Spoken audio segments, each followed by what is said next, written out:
Hello दोस्तों, आप सभी का मेरी छोटी सी रसोई में स्वागत है। मेरा नाम सरबिला है और आज हम बनाने जा रहे हैं ब्रेड आमलेट। लेकिन ये थोड़ी अलग टाइप की रेसिपी है क्योंकि इसमें फिलिंग भी है और जो लोग नॉनवेज के शौकीन हैं उनके लिए एकदम परफेक्ट रेसिपी है।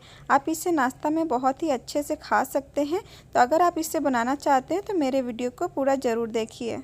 दोस्तों, इसके लिए मैंने लिया है एक शिमला मिर्च जिसे कट कर लिया है, 100 ग्राम चिकन बोनलेस जिसे आप बारीक बारीक टुकड़ों में कट कर लें, एक प्याज जिसे भी कट कर लें, एक टमाटर इसे भी आप कट कर लें, एक चम्मच लहसुन का पेस्ट और 3 से 4 हरी मिर्च। ये बेसिक तैयारी आप पहले करके रख लें और अब हम चलते हैं इसे बनाने के लिए। तो ये मैंने लिया है एक कढ़ाई, इसमें डाला है 2 चम्मच तेल। आप कोई भी तेल का यूज़ कर सकते हैं, कुकिंग ऑयल का। और जब ये गर्म हो जाए उसके बाद मैं डाली इसमें आधा चम्मच जीरा, इसे हम अब भून लेंगे। इसके बाद हम इसमें डालेंगे हमारे लहसुन का पेस्ट, आप इसे इसमें डाल दो, इसे भी थोड़ा सा भून लें अच्छे से।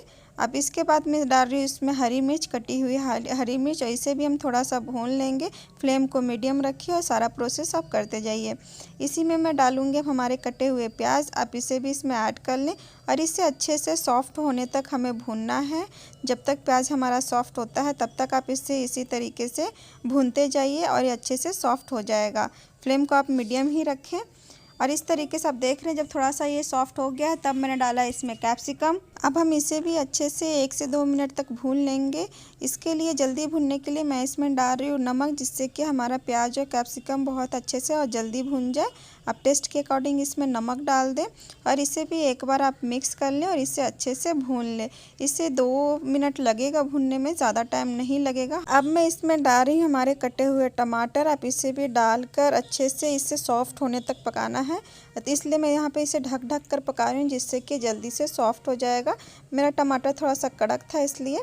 अब इसमें डालेंगे हम कुछ ड्राई मसाले। तो 1 चम्मच मैंने छोटा डाला है धनिया पाउडर, आधा चम्मच मिर्ची पाउडर, मिर्ची आप कम ज़्यादा कर सकते हैं।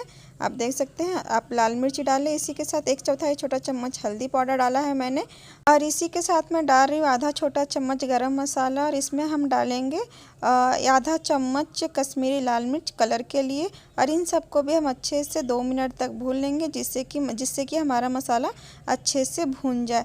आप इस तरीके से थोड़ा सा ढक के इसे अच्छे से पका लें। आप देख सकते हैं कितना अच्छा ये सॉफ्ट हो गया है और मसाला भी सब भून गया है। अब हम इसमें डालेंगे हमारा चिकन। चिकन को भी हम अच्छे से इसमें मिक्स करेंगे। चिकन को हमें अच्छे से पकाना है। आप इसे ढक कर अच्छे से 4 से 5 मिनट तक इसे पका लें जब तक कि चिकन अच्छे से पक ना जाए। इसमें बहुत ही अच्छा फ्लेवर आ जाता है इन सभी का। पानी का यूज़ ना करें, चिकन जो अपना पानी छोड़ता है उसी से ये रेडी हो जाएगा और अच्छे से पक जाएगा। तो आप इसे अच्छे से पका के और इसे साइड रख दें। अब हम बाकी की तैयारी करेंगे। तो उसके लिए मैंने लिया है ब्रेड, आप कोई भी ब्रेड का यूज़ कर सकते हैं, अंडा, धनिया और इसी के साथ मैं ली हूँ काली मिर्च और नमक और 1 कटोरी। अब हम कटोरी में अंडे को तोड़ के डालेंगे। हम 2 अंडे को एक बार में बनाएंगे तो यहाँ पे मैं 2 अंडे को इसमें तोड़ रही हूँ। इसी के साथ मैं इसमें डालूँगी धनिया, काली मिर्च और नमक टेस्ट के अकॉर्डिंग। हम इन सभी को अच्छे से मिक्स कर लेंगे। मैंने लिया है एक पैन, उसमें डाला है मैंने बटर। पैन को आप अच्छे से गर्म कर लें और फ्लेम को आप लो कर दें और इसके ऊपर इस तरीके से अंडा डालें और उसके ऊपर ब्रेड को इस तरीके से आप डालें। आप देख रहे हैं किस तरीके से मैंने इसे डाला है। आप इसी तरीके से इसे पलट कर पहले अच्छे से पका लें आमलेट को और ब्रेड को साथ में।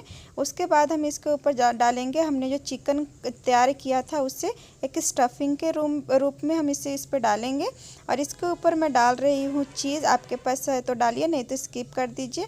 और इसे इस तरीके से आप एक के ऊपर एक सैंडविच की तरह फोल्ड करें और इसे आप गर्मा गर्म परोसें। बहुत ही टेस्टी बनता है, बहुत ही यम्मी है। तो दोस्तों, अगर आपको मेरी वीडियो पसंद आई हो तो लाइक ज़रूर कीजिए, कमेंट ज़रूर कीजिए, सब्सक्राइब करना ना भूलें और बेल आइकन को भी ज़रूर दबा लें।